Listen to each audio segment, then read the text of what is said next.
Bom, gente, então, novamente, muito obrigada pela presença. Nós vamos dar início ao webinar Dispositivos Eletrônicos para Fumar e Tabagismo em Tempos de Pandemia. É um prazer muito grande estar recebendo aí vocês, mesmo que virtualmente, e eu vou passar, então, alguns slides introdutórios, mais para que a gente tenha algumas informações sobre como vai ser feito esse webinar, tá bom? Eu sou a Mônica Andrés, diretora executiva da CT Promoção de Saúde.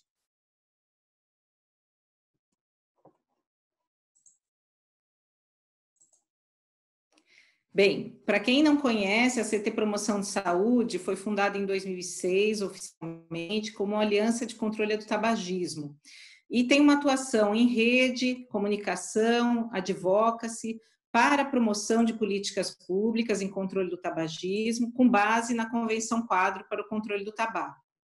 Em 2016, nós passamos a nos chamar a CT Promoção de Saúde, refletindo uma ampliação de escopo para atuar com políticas públicas de prevenção dos fatores de risco das doenças crônicas não transmissíveis, aí incluindo a questão do controle do tabaco, da promoção da alimentação adequada e saudável, o uso abusivo do álcool e atividade física. A duração deste webinar de hoje é de 1 hora, então nós temos previsto encerrar às 15 horas. Vamos ter palestrantes com apresentações que duram em torno de 15 minutos cada e esperamos ter ao final 15 minutos também para uma discussão, para a possibilidade de responder a perguntas que vocês tenham ou comentários que vocês queiram fazer ao longo do webinar. Então, o público-alvo a quem se destina essa atividade é basicamente profissionais de saúde e pessoas que atuam com controle do tabaco. As perguntas podem ser enviadas ao longo de todo o webinar, mas devem ser enviadas por meio deste ícone que está assinalado aqui, tá? Embaixo da sua tela aparece esse Q&A, que é a maneira pela qual as pessoas podem enviar suas perguntas, que serão respondidas pelos panelistas.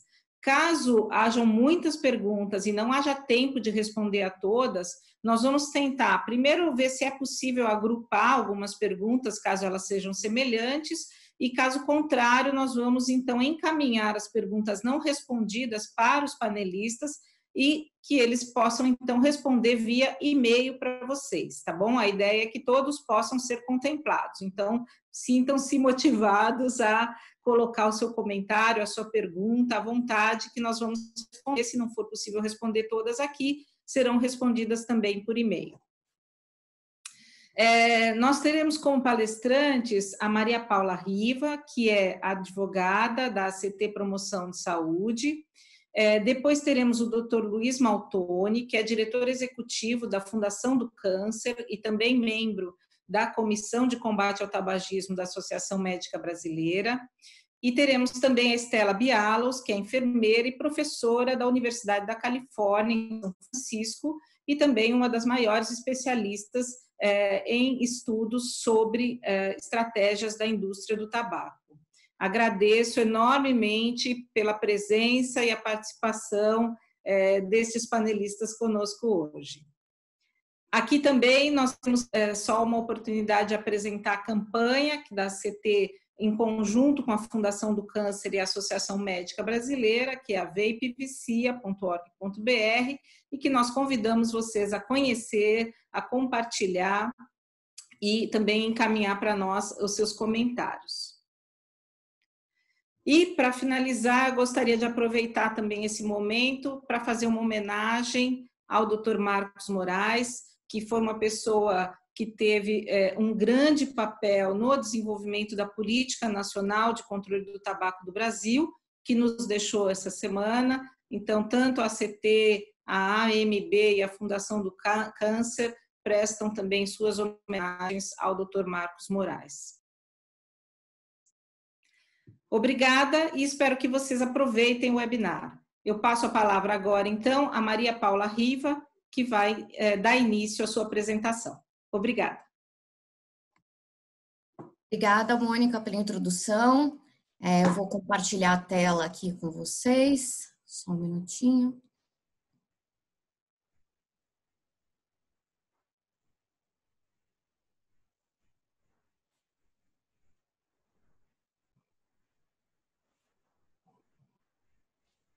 Bom, boa tarde a todos e todas. Bem-vindos ao webinar organizado pela CT, com a parceria da Fundação do Câncer e da Estela, da Faculdade da Califórnia. Gostaria de agradecer a todos e dar início à apresentação. Começar um pouquinho falando sobre controle de tabagismo no Brasil. E no Brasil o que se verifica é que, a despeito dos dados do Vigitel de 2019, que indicaram um aumento na prevalência do tabagismo de 0,5%, o que se verifica no Brasil é uma tendência histórica de redução no número de fumantes. Desde 2006, que foi o ano em que o Brasil ratificou a Convenção Quadro, houve uma redução do número de fumantes em 40% até 2018. E isso se deve à implementação de diversas medidas previstas no relatório do OMS, conhecido como Empower, que estão dispostos aqui ao canto, e que levou o país a ser reconhecido como o segundo país a implementar no mais alto nível as medidas que vão desde o monitoramento do uso do tabaco até aumento dos impostos, até a proibição de propaganda, publicidade, patrocínio e advertências sobre os perigos do tabaco.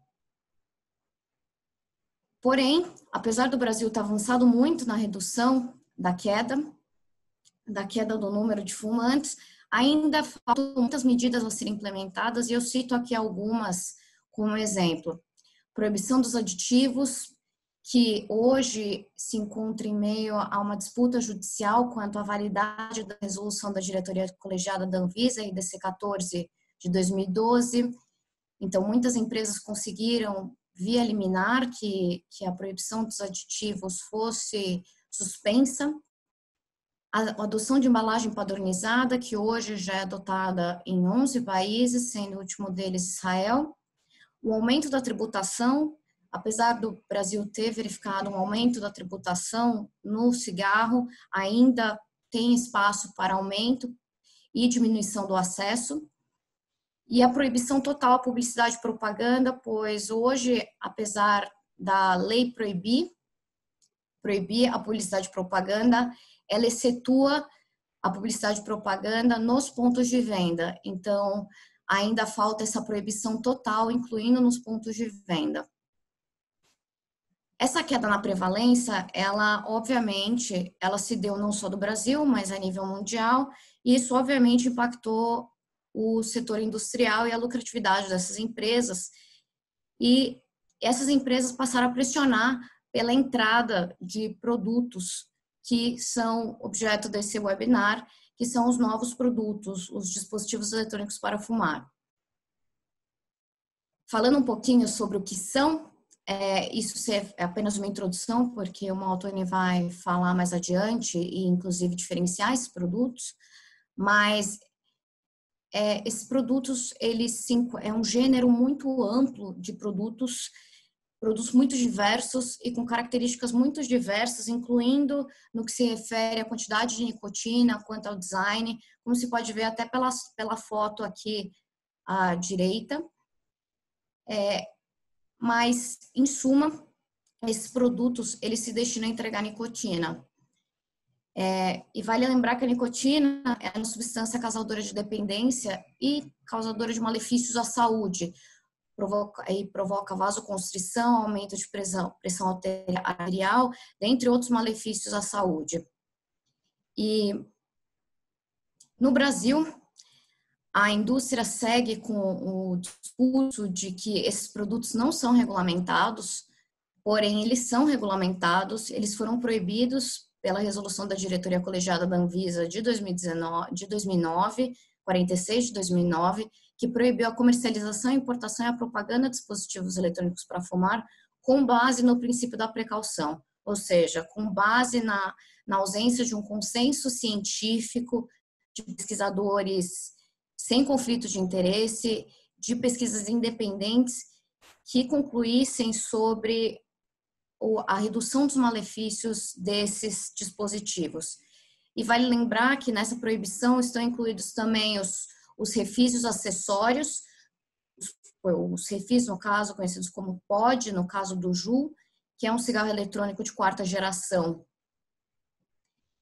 Porém, a resolução, ela admite uma exceção. Ela admite uma exceção, a exceção de registro, caso se seja comprovado que esses produtos se destinem ao tratamento do tabagismo mediante a apresentação de estudos toxicológicos. Entretanto, a indústria até hoje não se utilizou desse dispositivo para registrar nenhum produto. A pressão da indústria foi tamanha no Brasil que isso levou a uma rediscussão da RDC 46 de 2009 e a entrada na agenda regulatória da Anvisa para rediscutir e eventualmente reformular essa RDC.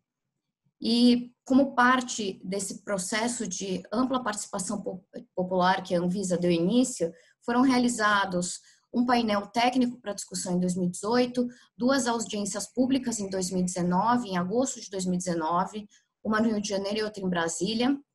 E no momento, durante essas audiências públicas foram apresentadas diversas evidências científicas, tanto por parte de organizações ligadas à saúde, como por parte de profissionais da saúde e também pela indústria.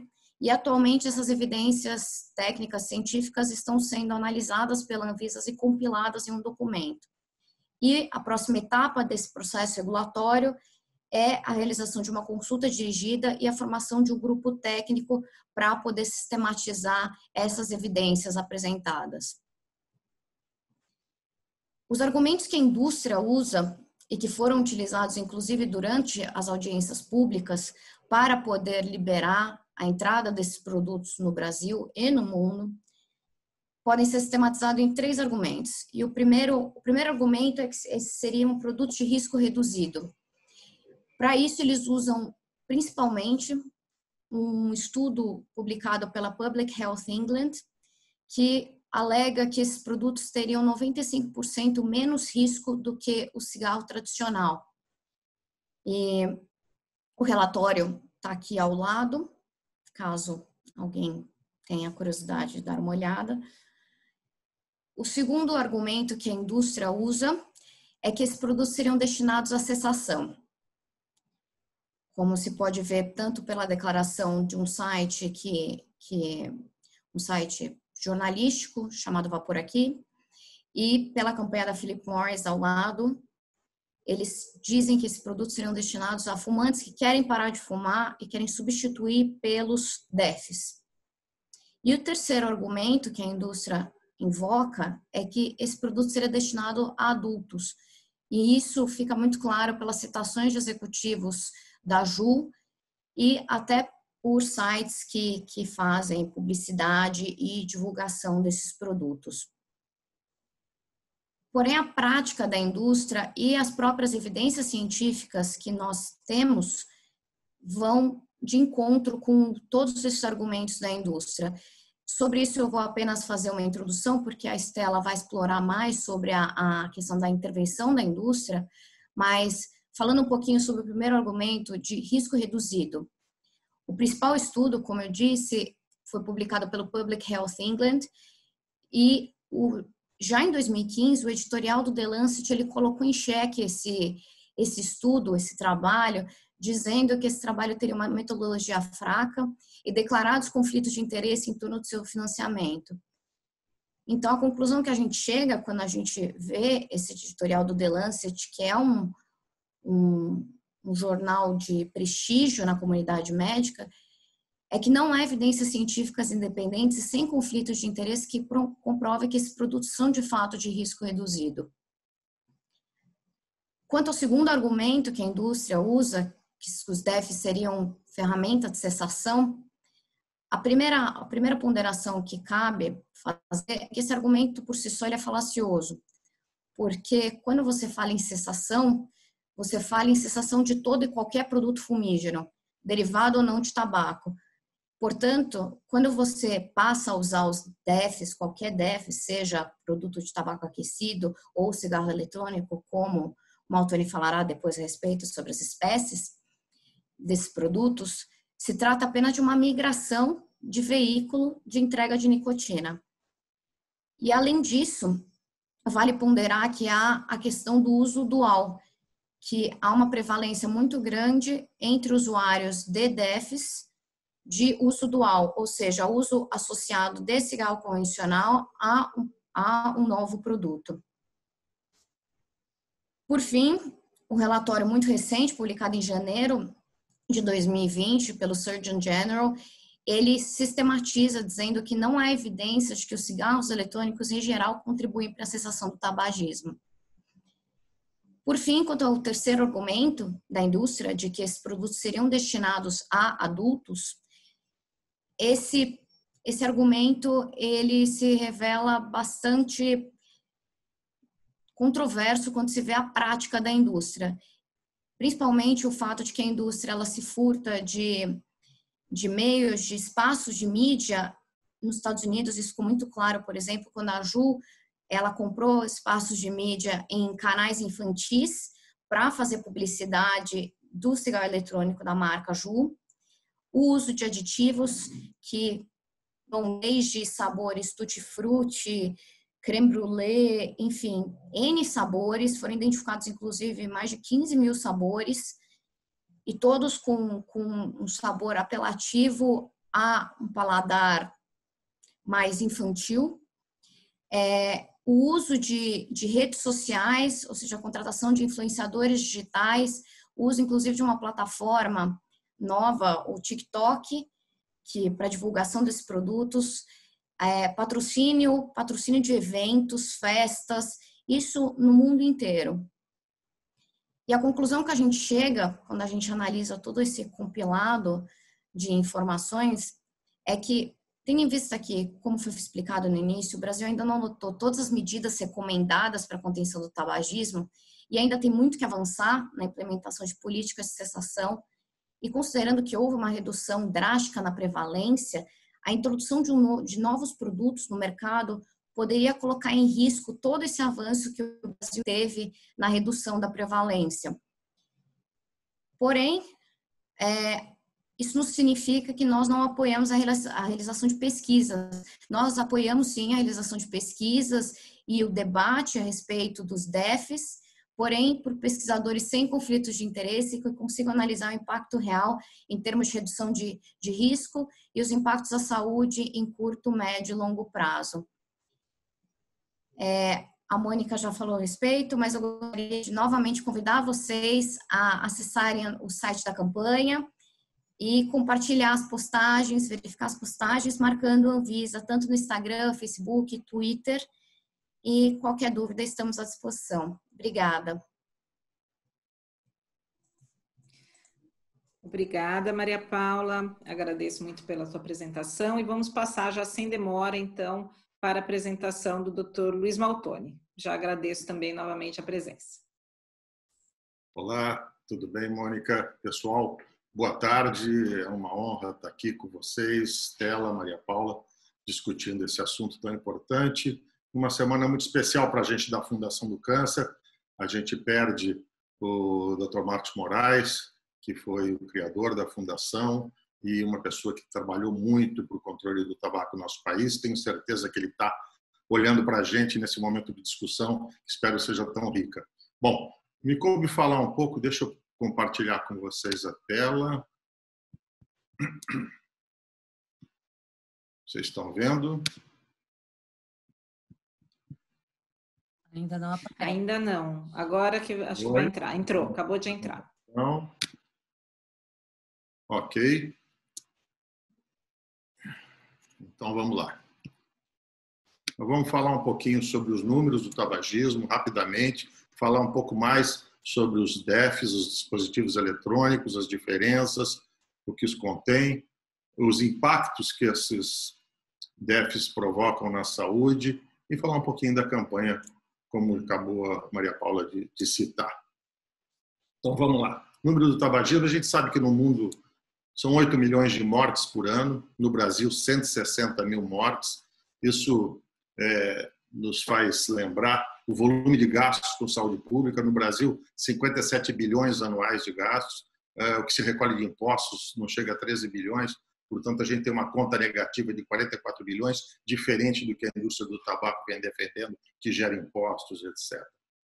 Lembrando que o tabagismo é uma doença pediátrica, pela própria OMS, 90% dos fumantes começam a fumar antes dos 19 anos, a idade média de 15 anos. Já foi dito, mas vale a pena reforçar, o país tem que se orgulhar de uma política de controle de câncer do tabaco no Brasil, de política de controle do tabaco no Brasil. Nós tínhamos na década de 80 35, 36% da população fumante, hoje temos em torno de 9,5%, o Vigitel do ano passado parece que subiu 0,5%, mas, no entanto, a gente tem que lembrar que num país tão grande como o nosso, 210, 212 milhões de pessoas, isso representa muito ainda. Nós temos 20 milhões aproximadamente de fumantes e a indústria do tabaco não só está de olho nesses 20 milhões, mas procura, através de introdução de novos mecanismos para fumar e para oferecer nicotina, aumentar de novo o mercado que perdeu, em especial aqui no nosso país, buscando trabalhar a redução de imposto e a própria introdução dos cigarros eletrônicos. Bom, vamos falar um pouquinho desses cigarros eletrônicos, dos dispositivos eletrônicos de fumar, lembrando um pouquinho sobre o cigarro convencional, e aí a gente pode fazer um comparativo, né? Muito resumidamente, certamente muitos de vocês conhecem tudo isso, o cigarro convencional nada mais é do que o tabaco envolto por uma lâmina de papel, e ele se queima esse tabaco em alta temperatura, em torno de 600 graus, às vezes um pouco mais. Essa queima gera uma fumaça muito tóxica, monóxido de carbono, enfim, a presença de grandes teores de nicotina e uma série de substâncias, como nós vamos ver daqui a pouco, são extremamente tóxicas para o organismo, mais de 7.000 substâncias tóxicas e mais de 70 delas cancerígenas. Quando a gente fala do tabaco aquecido, já falando de dispositivos eletrônicos de fumar, é uma outra modalidade de oferta de nicotina, também tem nicotina, é um dispositivo eletrônico que tem bateria, tem um aquecedor elétrico, portanto não há combustão através do fogo, então ele faz esse aquecimento numa temperatura mais baixa do que o cigarro convencional, em torno de 300 graus centígrados, produz também substâncias tóxicas e entrega nicotina também em concentrações altas, e a gente sabe que a nicotina é o principal fator de causar a dependência nas pessoas. Nesse caso do tabaco aquecido, existe o tabaco em folha também. Os vaporizadores, que são os mais modernos dispositivos eletrônicos de fumar, existem, como já foi dito, milhares de modelos, centenas de possibilidades. Eles aquecem uma nicotina líquida que vem através de um refil e junto deles acrescenta-se flavorizantes que causam um aroma mais agradável. Tem milhares de sabores, chocolate, menta, enfim. E daí a gente já percebe a tentativa da indústria de seduzir a população mais jovem. Ele aquece a temperatura de 350 graus, ele não produz o monóxido de carbono, mas produz em concentrações variáveis, e ele oferta em concentrações variáveis nicotina. Existem estudos mostrando que, enquanto um cigarro convencional, a gente atinge níveis de nicotina no sangue em 5, 10 minutos, no caso desses vaporizadores, o nível de nicotina é muito maior e muito mais rápido no sangue. Eu não queria deixar de passar uma outra modalidade de se ofertar nicotina e os produtos do tabaco, que é o narguilé, que também oferta um volume grande de nicotina e de outros produtos. Lembrando nesse nosso, já que a gente tem que falar de Covid, desse momento que a gente passa, que esse é um mecanismo que, inclusive, pressupõe um compartilhamento do equipamento, com bocais, a mangueira que tem e exala e elimina a fumaça, contendo tabaco aquecido, por um filtro de água, com a falsa impressão que o filtro de água pudesse proteger, mas não é verdade. A gente sabe que uma sessão dessas de narguilé dura em torno de 40 minutos, uma hora. Isso equivale ao volume de fumaça de aproximadamente 100 cigarros. Imagina num momento de virose como essa, você compartilhar bocal, levar à boca uma fumaça aquecida que pode, inclusive, ser local de disseminação do vírus. Isso é uma foto que a Stella compartilhou com a gente, vai falar daqui a pouquinho, mas isso essa primeira foto de cima é uma mochila de um estudante americano, colocada em cima da mesa, esvaziada, com vários produtos ali, canetas, lápis, borracha, apagadores, etc. E se a gente um pouco menos atento, você não vê nada demais. Na realidade, aqui nesse material tem 5 dispositivos eletrônicos de fumar, parecendo pendrive, parecendo caneta, parecendo apagador de texto, enfim. E a indústria do tabaco insiste em dizer que este não é um produto voltado para o jovem e para o adolescente. Vou falar um pouquinho dos impactos que esses dispositivos e que os cigarros acabam causando na saúde, né? Isso não é de agora, desde o século retrasado se tem evidência da relação entre tabaco e doenças, mas tem um trabalho clássico, Marco na Epidemiologia, desse de 81, publicado no Journal of National Cancer Institute, que demonstrou claramente a relação de causalidade entre o tabagismo e a prevalência aumentada de câncer de pulmão. A gente sabe que em torno de 90% de todos os cânceres de pulmão tem uma relação direta com o tabagismo. O tabaco, como a gente sabe, é um produto que mais faz mal à saúde. Existem mais de 7 mil componentes tóxicos no cigarro convencional, mais de 70 substâncias cancerígenas. Ainda para a gente é desconhecido o volume de substâncias, tanto cancerígenas como tóxicas, nos cigarros eletrônicos. A indústria diz que é bem menor do que o convencional, mas não estamos convencidos disso. Não existe publicação científica que suporte essa afirmativa, como a Paula já disse. A gente tem que lembrar que o fumante vive 10 anos menos que o não fumante, né, e que existem aproximadamente 55 doenças relacionadas ao tabaco, à nicotina e aos seus derivados, e que reduzem a expectativa e a qualidade de vida das pessoas. Ali tem uma relaçãozinha das doenças cardiovasculares, doenças pulmonares obstrutivas crônicas e câncer de pulmão, o aumento de risco quando comparado com a população geral, que vai de 2 a 4 vezes, até 23 vezes no caso de câncer de pulmão em homens naqueles que fumam. Quando a gente olha os 10 principais tipos de câncer no nosso país, a gente percebe, eu anotei ali, assinalei em vermelho, que dos 10, a quase totalidade deles tem relação, também guardam estreita relação com o tabagismo, com o hábito de fumar. No caso dos cigarros eletrônicos, a gente lembra que tem um aerosol, e este aerosol contém várias substâncias químicas, além de liberar nicotina, que pode variar a sua dosagem, embora a indústria diga que tem cigarro eletrônico sem nicotina, é verdade, mas quando a gente vai olhar o mercado, sobretudo quando se analisou em alguns estudos o mercado americano, 99% de todos os dispositivos eletrônicos para fumar continham nicotina, em graus variáveis de nicotina, com percentuais que chegam a 2, 3, 4 até 5 vezes mais nicotina que o próprio cigarro convencional. Contém partículas ultrafinas nesse aerosol, tem metais pesados como níquel, existem substâncias sabidamente cancerígenas nessas substâncias. Esses flavorizantes são recheados de substâncias químicas, em especial algumas delas lipídicas, e a gente percebeu nos últimos tempos, a gente vai falar um pouco sobre isso, que isso acaba causando alterações importantes no organismo, com complicações extremamente graves. Como a Paula falou, a indústria do tabaco argumenta que o cigarro eletrônico poderia ser um redutor de dano, e por isso poderia ser talvez interessante para aqueles que querem parar de fumar, embora haja de forma diferente, como já mostrou. Existe por exemplo, esse trabalho interessante, de outubro do ano passado, um trabalho experimental oferecendo o cigarro eletrônico em laboratório para ratos, mostrando que depois de 54 semanas expondo a fumaça do cigarro eletrônico, 22% dos ratos desenvolveram adenocarcinoma do pulmão e mais da metade deles tinham hiperplasia de bexiga, uma lesão tumoral na bexiga e precursora do câncer de bexiga.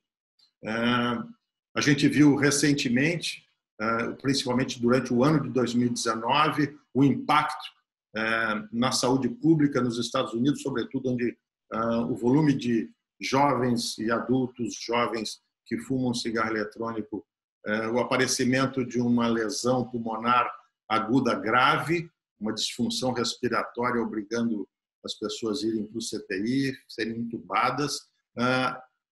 Esse é o último relato do CDC, obrigou o Centro de Controle de Doenças americano a monitorar esses casos nacionalmente. O último dado é de 18 de fevereiro, por causa da pandemia, certamente eles não conseguiram dar mais conta de ir acompanhando, mas esse é o dado de fevereiro agora. Já tinham 2.807 casos de lesão pulmonar aguda em 50 estados americanos, com 68 mortes confirmadas em 29 estados. É isso que aparece no pulmão, né? Essa é uma publicação do New England mostrando o infiltrado pulmonar. Parece que é uma pneumonite aguda, grave, química, em que precisa o paciente de suporte ventilatório não raro, CTI, para poder suportar passar esse período de inflamação e de infecção. Não raro, não só as complicações inerentes da inalação e desse quadro respiratório agudo grave, existem acidentes também com esses dispositivos eletrônicos. Eles podem explodir, podem pegar fogo. Aqui a gente vê duas imagens, um paciente que teve queimadura na face por explosão de um dispositivo eletrônico, o outro que carregava o dispositivo no bolso e a queimadura que ele tem na perna, e a garota ali no CTI entubada, ajudando na campanha, alertando os jovens e a população para que não façam uso desses dispositivos. Quando a gente tenta correlacionar nesse nosso momento tão difícil de viremia, de pandemia por esse vírus, o Covid-19, a gente também viu publicações. Óbvio que a gente ainda tem muito que conhecer dessa virose, muito ainda está para ser respondido, mas a gente já tem algumas publicações sobre a China, mostrando que quando a gente analisa, e essa é uma meta-análise, mas mostrando que quando a gente analisa grupo de pacientes que contraíram a infecção, separando os fumantes dos não fumantes, a possibilidade de sintomas mais severos, de evolução para necessidade de intubação, CTI, ventilação assistida e até de óbito, chega a 2,4 vezes maiores do que do grupo não fumante. Tony, um comentário que está já encerrando seu tempo, tá? 2 minutinhos. Isso aí. E aí, ainda em relação ao Covid, publicado recentemente, discutido muito na imprensa, um paper francês tentando correlacionar que a nicotina poderia ter um papel protetor do Covid-19.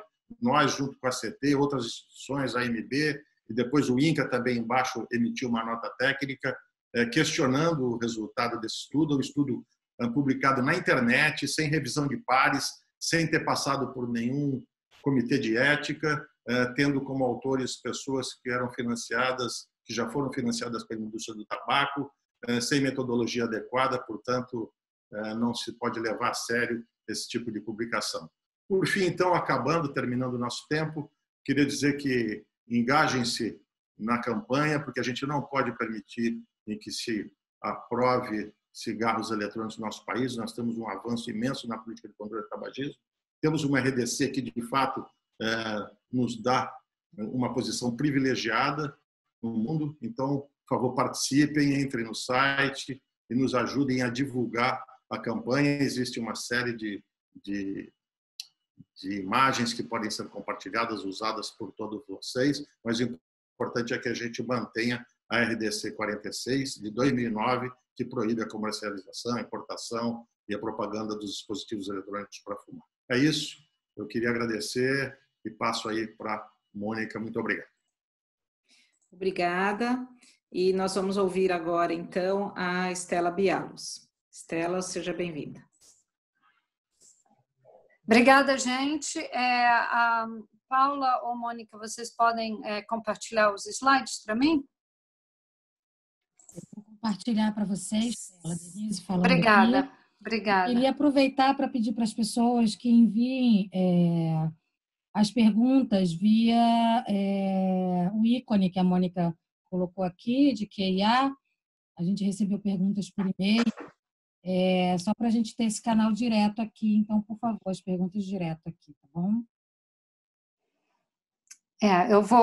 Enquanto a gente está esperando os slides, eu vou começando para poder dar tempo da gente ter o diálogo no final, né, e tentar responder alguma das perguntas. Então, eu vou rapidamente, enquanto a gente espera aí a apresentação, eu vou tentar fazer uma revisão rápida, né, do histórico que a gente já conhece da indústria e como a indústria manipula os dados científicos. Eu vou tentar descrever o que a gente está acompanhando em tempo real, na verdade, que são as estratégias diretas e indiretas da indústria de utilizar a pandemia de Covid-19 para fazer o seu marketing, para fazer a sua politização, né, de tudo, inclusive no caso da pandemia.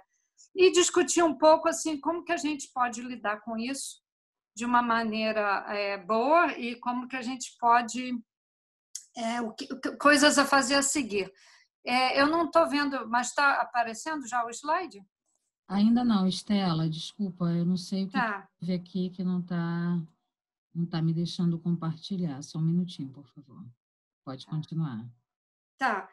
Então, enfim, o que a gente está vendo hoje em dia com a questão do Covid-19 e das estratégias da indústria, as estratégias diretas e indiretas da indústria de se aproveitar, que uma história que se repete, né?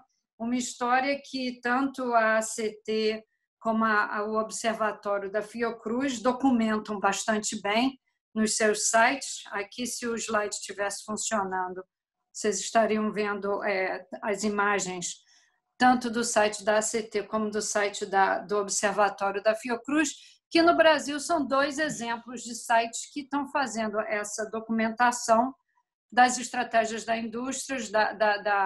Pode passar para o número 3, por favor, Denise. O próximo. E o próximo. E está aí o que eu estava falando. O que a gente está vendo hoje em dia é a história que se repete. O próximo, por favor. E fica aqui, então, a Fiocruz, né? O observatório localizado na Fiocruz, que está tentando acompanhar, e o que a gente está vendo, como se diz, são as velhas histórias que são, sobretudo, as atividades de filantropia, né? Foi muito falado que, por exemplo, na Grécia, Philip Morris estava doando ventiladores para hospitais, e a gente está vendo aí doação de outros materiais, doação de água, doação de fazer máscaras e coisas assim, e que coloca os países numa situação muito difícil, se lembrando que todas essas atividades ditas, né, de responsabilidade ou de filantropia são, na verdade, atividades de marketing consideradas, mas que colocam os países numa posição bastante difícil, porque, claro, de um lado a gente está aí uma recessão econômica devido à pandemia, e de outro lado a gente tem uma indústria querendo ajudar e fica difícil de dizer não. O próximo, por favor. Então, assim, as estratégias que a gente está observando é que a indústria está utilizando o roteiro. Seria o próximo, por favor. Um roteiro bastante conhecido, né? De doações e, sobretudo, doações a nível local, que são mais difíceis de serem recusadas, porque o relacionamento da indústria, vamos supor, com os prefeitos da áreas onde a fumicultura é muito forte, é uma relação bastante próxima, então fica mais difícil da gente conseguir criar uma certa barreira, né? A gente está vendo aí, o Maltoni falou muito bem já antes, essa promoção desses estudos, né, que tem uma metodologia pobre, uns resultados extremamente preliminares e, sobretudo, utilização de aliados e grupos de fachadas e pessoas que a gente ainda não sabe bem, porque isso está tudo acontecendo em tempo real, qual é exatamente a relação da indústria com a promoção desses estudos. Eu vou falar um pouquinho mais disso no próximo slide. E, ao mesmo tempo, né, tanto as grandes multinacionais dizendo que a fabricação, a manufatura foi pouquíssimo afetada. Então, a gente fica assim, eles dizem que estão muito preocupados com a proteção dos seus funcionários, mas a gente vê que em vários países no mundo, em vários estados e cidades do Brasil, as pessoas estão ficando em casa para diminuir, né, a curva de transmissão e, no entanto, a fabricação de cigarro, de acordo com, por exemplo, a BAT e a Philip Morris, foi pouquíssimo afetada. Então, a gente tem que ir a uma área, a gente a começar a se questionar que tipo de proteção está realmente sendo oferecida aos funcionários, sobretudo os funcionários nas fábricas, né? Próximo, por favor. Então, o que a gente está vendo nessas estratégias é que a indústria, esse é um documento interno da indústria de 1969, onde a indústria reconhecia que eles não podiam contra-argumentar a ciência. Eles não podem dizer que o cigarro não faz mal ou o fumo não faz mal, isso já desde 1969. Então, o assunto deles é criar dúvida. Então, vamos questionar. Será que o cigarro piora mesmo a transmissão? Será que o cigarro piora? Olha, tem um estudo aqui misterioso, desconhecido, obscuro, que diz que não. Então, tá aí. Vamos criar uma dúvida se, na verdade, existe uma relação, ou pode existir uma relação entre o uso do tabaco e agora o uso desses outros produtos, dos DEFs, e e o quadro clínico de Covid-19, né? E essa é uma das estratégias, como eu já falei, que pelo menos desde 1969 a gente já sabe que a indústria, na falta de argumento, eles tentam criar dúvida e controvérsia. O próximo, por favor. Então, uma das formas que a gente está vendo a indústria criando dúvida e que eu quero aqui ressaltar que a ligação direta com a indústria, em algum desses casos, não é evidente. Eu acho que é uma coisa que existem várias pessoas em torno do mundo pesquisando e tentando cavucar, né? Mas, por exemplo, essa ideia de que a teoria que a nicotina talvez tivesse algum benefício, que foi promovida, uma hipótese de um pesquisador francês que foi publicado na internet e, de repente, recebeu uma publicidade, uma atenção da mídia, que a gente tem que se questionar de como que esse estudo, de repente, recebeu. Será que não teve uma campanha de relações públicas ajudando? Será que realmente foi uma coisa orgânica, esse interesse da mídia por um estudo praticamente que, em tempos normais, não receberia nenhum tipo de atenção, porque, como o Maltoni já disse, estudos de metodologia pobre não publicados em nenhum tipo de revista com revisão de pares ou de prestígio, né? Então, a gente tem que ficar muito curiosa com essa coisa. A indústria está ativamente defendendo que os cigarros, tanto tradicional como eletrônico, têm que ser considerados produtos essenciais. Então, em países que criaram listas de produtos essenciais durante a quarentena, né, a indústria tem feito bastante lobbying para que entre aí o cigarro e, em alguns casos, onde são permitidos os cigarros eletrônicos. Na África do Sul, ontem, finalmente, a British American disse que não vai processar legalmente o governo por ter considerado cigarro e vaping como não essencial, ou seja, proibido a venda durante a quarentena, continuando a promoção desse discurso de redução de danos, que já foi bem falado aqui pelo Maltoni e também pela Paula, não precisa, né, que é um discurso de redução de danos que não existe nenhuma comprovação científica convincente. A gente sabe que tanto a BAT quanto a Philip Morris estão dizendo que estão participando de projetos para desenvolver uma vacina, ou seja, mais uma vez tentando participar da decisão de saúde. E a gente sabe que a fundação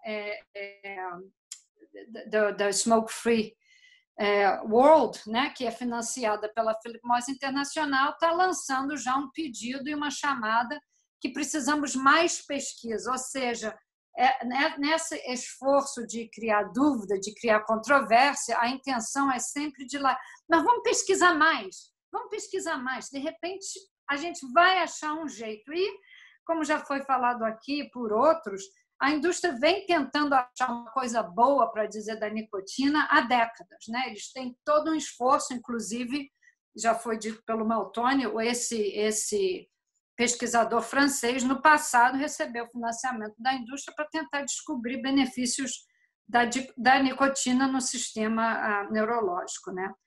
E, no meio desse discurso todo, o próximo, por favor, a gente viu recentemente, quando a indústria fez o seu anúncio de progresso, que eles continuam a promover o cigarro tradicional e sabendo que o cigarro tradicional é uma grande fonte de lucro, é uma grande fonte de renda. A Philip Morris fez assim, um pouco mais comedida, porque está havendo uma queda de consumo, mas, francamente, dizendo que um jeito é manter o preço baixo, né, do cigarro, e que o cigarro, em geral, é uma comodidade, é um produto muito que resiste bem à recessão econômica. Então, existe, assim, pela percepção da indústria, apesar de todo o seu discurso, eles continuam apostando no cigarro. O próximo, por favor. Então, no meio disso tudo, a gente tem que lembrar, primeiro, continuar, e eu queria aí parabenizar todos os parceiros no Brasil, que o engajamento com a mídia para tentar contra-argumentar essas campanhas, né, desses estudos falaciosos. Então, a gente tem que estar sempre respondendo, não pode deixar ficar sem resposta, continuar, né, campanhas para apoiar a cessação, né, uma oportunidade, talvez, para os fumantes e para os usuários para pararem de usar, continuar, né, a manter o compromisso com a Convenção Quadro, e eu acho que existe aí no Brasil várias medidas pendentes, né, que fortaleceriam a regulamentação existente, como a Paula falou, e eu acho que a questão do artigo 5.3, que é o artigo justamente que cria essa barreira entre a indústria e as políticas de saúde, a gente vai ter que revisar e fortalecer, né, porque a indústria está, mais uma vez, se utilizando de filantropia, né, e vamos fazer vacinas para continuar a ter porta de acesso para a tomada de decisão. Próximo, por favor. A campanha da ACT e da Fundação, que já foi falada, da MB, que eu acho que é uma campanha excelente, que está tentando trazer à tona, né, a discussão de um nível de fundamentação científica. E o próximo, só para dizer que, além da ACT e do INCA e da Fiocruz, existem vários outros recursos que estão sendo produzidos, inclusive esse toolkit, né, para como você falar com os políticos, como você falar com os tomadores de decisão sobre a questão de tabaco e Covid-19. Muito obrigada, e ficou aí um pouquinho de tempo para perguntas. Obrigada, Estela. Nós vamos, então, agora já passar para algumas perguntas que a gente tem aí no chat, no ícone do perguntas e respostas, né? Então, eu vou iniciar com a primeira delas. Aliás, eu vou até comentar com as pessoas, como a gente teve um pequeno tempo aí, tanto para iniciar o webinar, quanto depois, no início da apresentação da Estela, para conseguir colocar os slides, nós vamos estender um pouquinho o webinar, ainda com a possibilidade de permanecer aqui por mais 5 a 10 minutos, no máximo 10 minutos, para tentar responder essas perguntas que estão aqui listadas. Lembrando que, se tiverem outras perguntas que não possam ser respondidas agora, elas vão ser encaminhadas para os painelistas e eles vão respondê-las por e-mail, tá?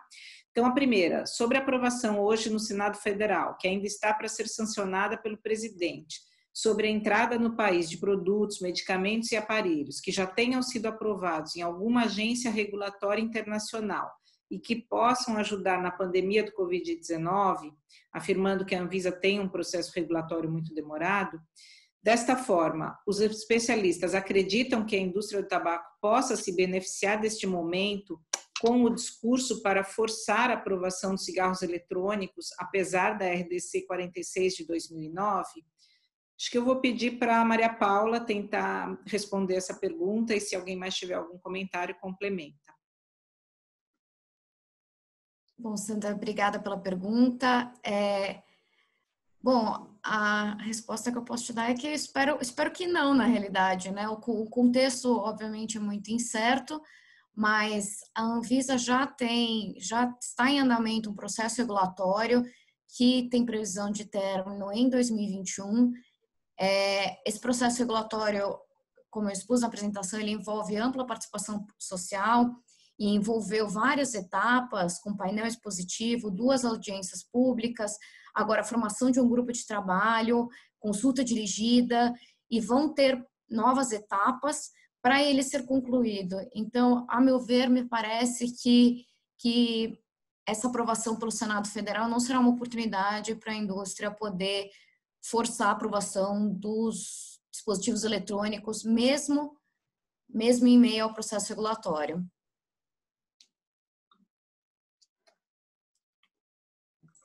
Tá certo, obrigada, Paula.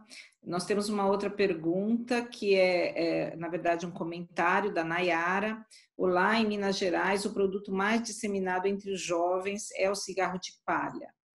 Então, não sei se o Dr. Maltoni gostaria de comentar alguma coisa nesse sentido. Vocês estão me ouvindo? Ok. A gente acaba não comentando as outras maneiras de se oferecer tabaco e fumo, né? A gente esquece que o Brasil é imenso e que no interior do país se utiliza muito o cigarro de palha. Enfim, isso é uma realidade. Ele também tem altos teores de nicotina, de substâncias, quando queimadas, tóxicas, e não raro pelo fato de eles serem muito fortes, não terem os filtros, etc., também acabam fazendo com que, como no charuto, as pessoas não consigam, às vezes, tragar muito, né? E acabam tendo a fumaça na boca e expelindo. Isso está associado com um volume grande de doenças do orofaringe, do esôfago superior, e são importantes fatores causais de câncer na boca, nas gengivas, na língua, no palato, enfim, na árvore respiratória alta, não deixando de lado a possibilidade, obviamente, de câncer no esôfago e de pulmão.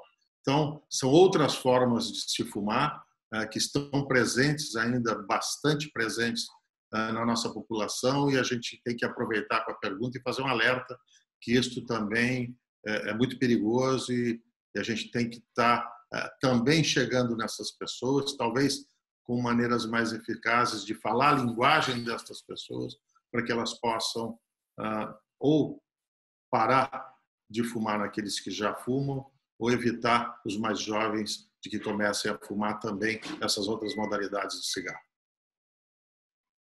Obrigada, doutor Maltoni. Aproveitando, acho que essa outra também pode ser uma pergunta para você, que é: quais são os danos trazidos por dispositivos eletrônicos para fumar sem nicotina? Foi o Bruno que fez a pergunta.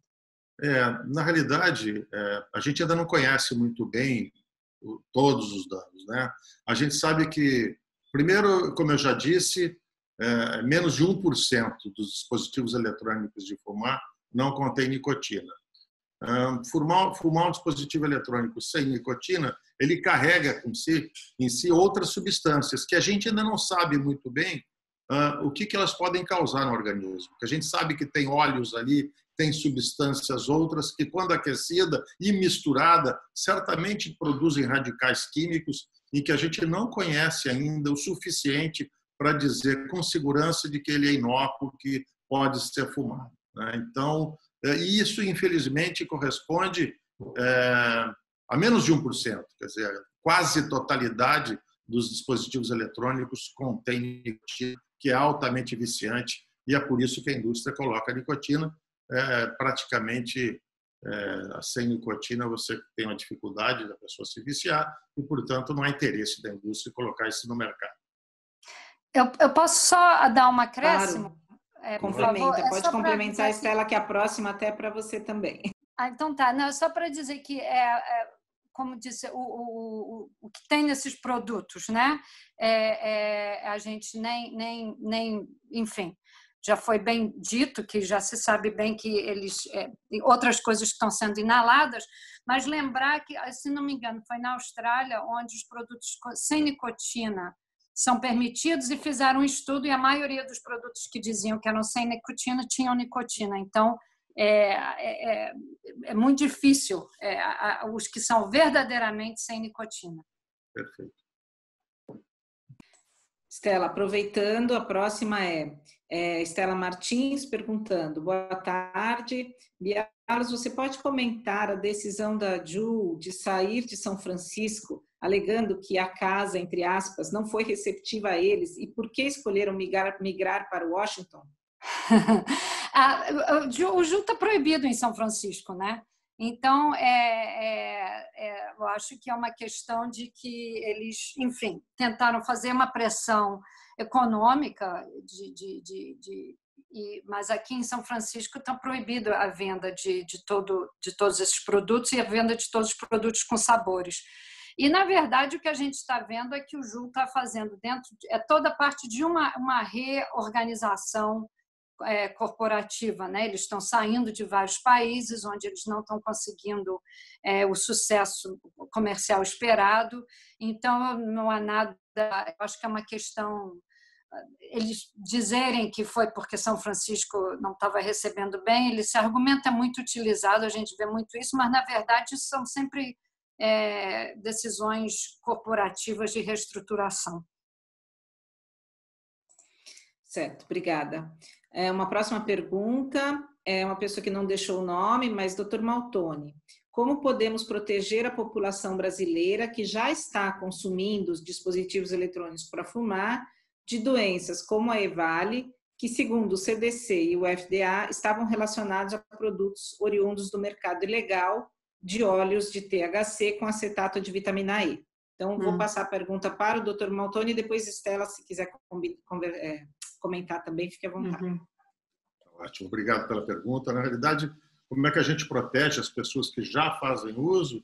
É oferecer a possibilidade de cessar, né? A gente sabe que usar o cigarro eletrônico, ao contrário do que a indústria diz, que seria um substitutivo e a pessoa então parou ou deixou de fumar, na realidade ela só substituiu o cigarro convencional por uma outra modalidade de oferta de nicotina e, portanto, ela continua dependente. E eu acho que naqueles casos em que já se faz uso do cigarro eletrônico, oferecer tratamento, oferecer apoio, oferecer ajuda, que a gente sabe que esses dispositivos carregam um percentual alto de nicotina, provocando uma dependência que não é simples de tratar. A gente tem que entender esses usuários como pessoas que precisam de ajuda e o que a gente tem que fazer é expandir essa possibilidade, como o Brasil tem feito. Existem canais de comunicação para que possa se ajudar e locais de tratamento para a cessação do tabagismo. Então, esse é um primeiro ponto. Agora, quando a gente olha para a população, como também foi perguntado, o que a gente faz, né, para proteger essa população, eu acho que a gente tem que incentivar e fortalecer a implementação da Convenção Quadro, manter firme a política nacional de controle do tabaco, para evitar e continuar mantendo a queda da prevalência de fumantes no nosso país. Sobretudo, nós conseguimos, às custas de todo esse trabalho ao longo de tantos anos, de décadas, um dos menores percentuais de fumantes em um país. Nós temos gerações de jovens que hoje veem um mais velho fumando e chamam a atenção, que já cresceram num ambiente livre de tabaco. A gente não pode perder essa parte desse trabalho vencido e voltar atrás. E aí eu volto a chamar a atenção em relação aos cigarros eletrônicos, a questão da RDC 46 de 2009. Não dá para dizer que não há regulação no país. O país tem regulação, a regulação é clara, está proibido, é proibido.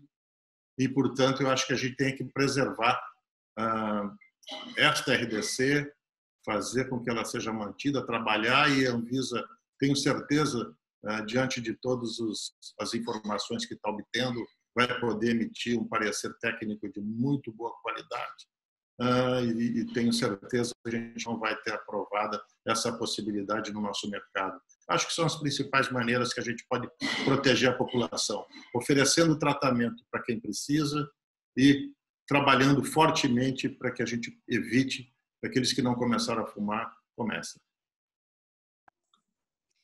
Tá certo, obrigada. Eu tenho aqui mais algumas perguntas e comentários. Eu vou ler as duas seguintes e depois acho que a gente vai precisar encerrar devido ao tempo, mas as demais, como eu falei, serão respondidas por e-mail. A próxima pergunta é da Adriana. Diante das evidências científicas sobre os malefícios do tabagismo que surgiram na década de 60, a indústria lançou os cigarros light e de baixos teores, como produtos de risco reduzido.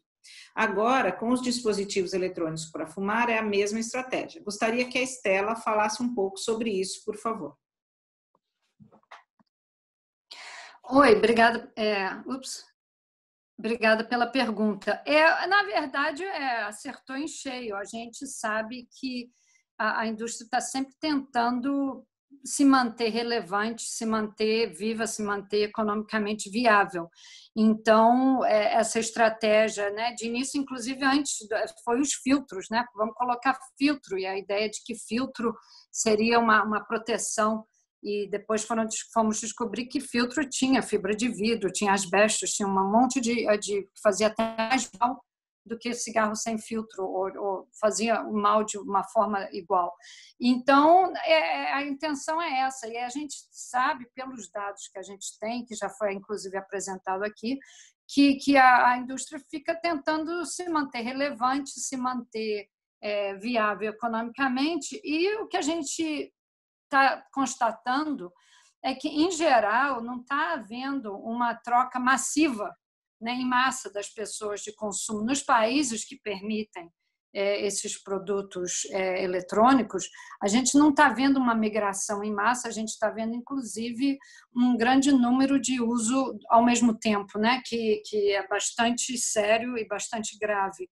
E a ideia da indústria de manter isso é o acesso. O ponto final é a indústria ter acesso a tomadores de decisão, ter acesso a políticas para poder influenciar e manter a sua habilidade de marketing, manter a sua habilidade de manter seus produtos baratos.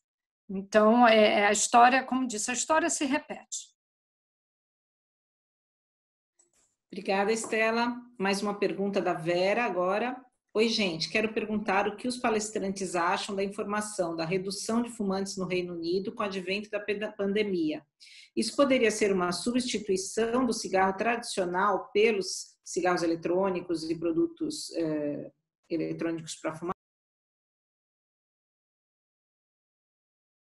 Eu acho que a gente tem que saber melhor esses dados, né? Eu acho que, inclusive, todos esses dados, inclusive sobre o impacto da pandemia na prevalência de fumar, essa estimativa do Reino Unido é uma estimativa de um estudo, e eu acho que a gente vai precisar saber muito mais. Eu acho que não dá para saber se foi uma troca. Eu acho que vai ser interessante ver em países, por exemplo, onde não há essa promoção dos produtos eletrônicos como alternativa. Vamos ver, por exemplo, na África do Sul ou em outros países onde esses produtos não estão tão disponibilizados ou onde o cigarro eletrônico não está disponível, se realmente, porque existe em vários governos e existe até, inclusive, por iniciativa da Secretaria da Convenção Quadro e da OMS, que se promova a cessação, né? Que se aproveite para que as pessoas façam uma cessação e não necessariamente a troca. Então, eu do que eu conheço, ainda está muito cedo para se afirmar qualquer coisa. Tá certo, eu acho que agora com isso a gente encerra, né? Já são 3h11 agora. A gente teve também encaminhado aqui não somente perguntas, mas também comentários, agradecimentos a Cristiane, Vera, Alberto, parabenizando pela iniciativa, parabenizando a todos os palestrantes E então nós vamos agradecer a pergunta de todos, a participação de todos. Espero que tenham aproveitado bastante esse webinar. Espero que também a gente possa em breve estar juntos em mais uma iniciativa desse tipo, e nós vamos encaminhar então as perguntas que não foram respondidas aos panelistas para que eles respondam por e-mail, tá bom? Mais uma vez, então, muito obrigada a todos. Uma boa tarde e tchau. Obrigado. Tchau, obrigada. Tchau, gente. Um abraço.